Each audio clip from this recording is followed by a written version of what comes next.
ఎన్టీఆర్ జిల్లా చందర్లపాడు మండలం ముప్పాల గ్రామంలో భారీ వర్షాల కారణంగా వాగు ఉధృతంగా ప్రవహిస్తుంది.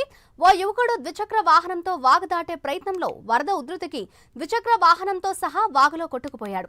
ఇది గమనించిన స్థానికులు సహాయక చర్యలు చేపట్టి ఆ వ్యక్తిని ఒడ్డుకు చేర్చారు.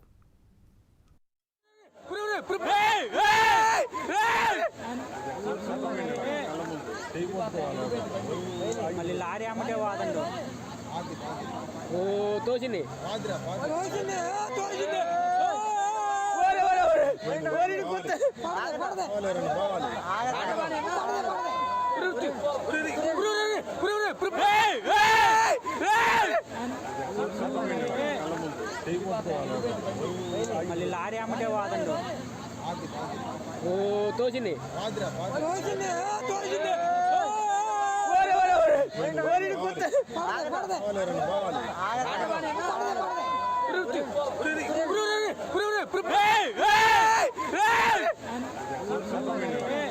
Hey!